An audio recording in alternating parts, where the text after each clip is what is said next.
Welcome to flavours of நெல்லை. இன்றைக்கி கிச்சனில் butter நான் எப்படி செய்கிறதுன்னு பார்க்கலாம். வீடியோக்குள்ளே போகிறதுக்கு முன்னாடி இது வரைக்கும் நம்ம சேனல் சப்ஸ்கிரைப் பண்ணாதவங்க மறக்காமல் சப்ஸ்கிரைப் பண்ணிக்கோங்க. பட்டர் நான் செய்ய தேவையான பொருட்கள்: மைதா 2 கப், ஆயில் 1 ஸ்பூன், மல்லி இலை, எள் அல்லது கருஞ்சீரகம், baking powder 1/2 teaspoon, baking soda 1/4 teaspoon, உப்பு தேவையான அளவு, சுகர் 1 ஸ்பூன். கொஞ்சம் வெதுவெதுப்பான சுடு தண்ணீர் எடுத்துக்கோங்க, அதில் தான் மாவு பிசையணும். இப்போ ஒரு பவுலில் மைதா எடுத்துருக்கோம். அந்த மைதா கூட பேக்கிங் சோடா சேர்த்துக்கலாம். ஈஸ்ட்டு சேர்த்தும் நான் செய்யலாம். ஈஸ்ட்டு சேர்க்குறதா இருந்தால் பேக்கிங் சோடா பேக்கிங் பவுடர் சேர்க்க தேவையில்லை. இப்போ பேக்கிங் பவுடர் சேர்த்துருக்கேன். அடுத்ததாக தேவையான அளவு உப்பு சேர்த்துக்கலாம். 1 ஸ்பூன் சுகர் சேர்த்துக்கலாம். சுகர் சேர்க்கறதுனால டேஸ்ட்டு நல்லா எடுத்து கொடுக்கும். அதே மாதிரி நான் மேலே நல்ல ப்ரௌன் கலரில் க்ரஸ்ட்டு ஃபார்ம் ஆகும். இதை நல்லா கலந்த பிறகு இதில் 1 ஸ்பூன் ஆயில் சேர்த்துட்டு அதையும் மறுபடியும் நல்லா கலந்து எடுத்துக்கோங்க.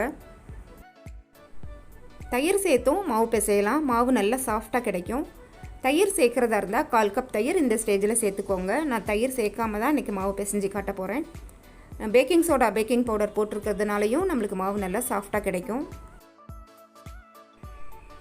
இப்போ இதில் கொஞ்சம் கொஞ்சமாக சுடு தண்ணீர் சேர்த்துட்டு சப்பாத்தி மாவு பதத்துக்கு நல்லா சாஃப்டாக பிசைஞ்சு எடுத்துக்கோங்க. மாவு பிசைஞ்ச உடனே நான் செய்ய முடியாது. இது ஒரு 1.5 மணிலேருந்து 2 மணி நேரம் நல்லா ஊறணும். அப்போ தான் நல்லா சாஃப்டாக கிடைக்கும். டேஸ்ட்டும் ஹோட்டல் ஸ்டைலில் நல்லாயிருக்கும். இந்த அளவுக்கு நல்லா சாஃப்டாக மாவு பிசைஞ்சு எடுத்துக்கோங்க. மாவு பிசைஞ்சு 2 மணி நேரம் ஆயிடுச்சு. இப்போ இதை தேய்ச்சி எடுத்துக்கலாம். கொஞ்சமாக மைதாவில் தொட்டுட்டு நம்ம சப்பாத்திக்கு தேய்க்கிற மாதிரி தேய்ச்சி எடுத்துக்கோங்க. ரவுண்ட் ஷேப்பில் வேணாலும் தேய்ச்சி எடுத்துக்கலாம், இல்லைனா ஓவல் ஷேப்பில் வேணாலும் தேய்ச்சி எடுத்துக்கலாம். அது நம்மளோட இஷ்டம்தான். நான் இன்றைக்கி ஓவல் ஷேப்பில் தான் நான் செய்ய போகிறேன். இப்போ இதில் கொஞ்சமாக எள்ளு தூவிக்கலாம். எள்ளுக்கு பதிலாக கருஞ்சீரகமும் நீங்கள் சேர்த்துக்கோங்க. கருஞ்சீரகம் சேர்த்தாலும் டேஸ்ட்டு ரொம்ப நல்லாயிருக்கும். இப்போ இதுக்கு மேலே கொஞ்சமாக சின்ன சின்னதாக கட் பண்ணி வச்சுருக்கிற மல்லி இலையை தூவிக்கலாம். இதெல்லாம் சேர்த்துட்டு ஒரு தடவை தேய்ச்சி விட்டுருங்க. அப்போ தான் அதெல்லாம் நல்லா ஒட்டிக்கும். இப்போ இந்த நானை மெதுவாக அடுத்த பக்கம் திருப்பி விட்டுருங்க. இந்த சைடு எள்ளு மல்லி இலையெல்லாம் நம்ம தூவ தேவையில்லை. இதில் கொஞ்சமாக தண்ணீர் தொட்டு நல்லா ஸ்ப்ரெட் பண்ணிக்கோங்க. இது எதுக்காக செய்கிறோங்கிறத நான் சொல்கிறேன். தவா நல்லா சூடானதும் தண்ணீர் தடவின பக்கம் கீழே வர்ற மாதிரி தவாவில் சேர்த்துக்கோங்க. எண்ணெய் எதுவும் இப்போ சேர்க்க தேவையில்லை. கீழ்ப்பக்கம் நல்லா வேகட்டும்.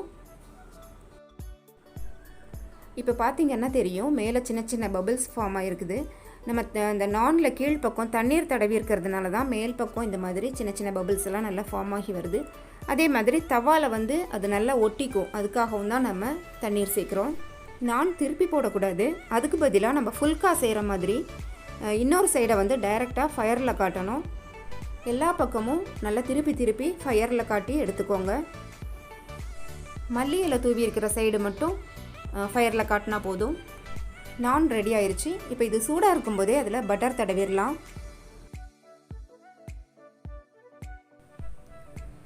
இப்போ நான் செய்கிற மாதிரி தவாவை திருப்பி டைரெக்டாகவும் ஃபயரில் காட்டலாம். இது மாதிரி செய்ய வரலன்னா ஃபஸ்ட்டு சொன்ன மாதிரி செஞ்சுக்கோங்க. டேஸ்டான பட்டர் நான் ரெடி. இன்றைக்கி ரெஸ்டாரண்ட் ஸ்டைலில் பட்டர் நான் வீட்டிலையே செஞ்சு காட்டியிருக்கேன். இந்த பட்டர் நான் உங்களுக்கு ரொம்ப பிடிச்சிருக்குதா? அப்போ மறக்காமல் லைக் பண்ணுங்கள், கமெண்ட் பண்ணுங்கள், ஷேர் பண்ணுங்கள். தேங்க்யூ.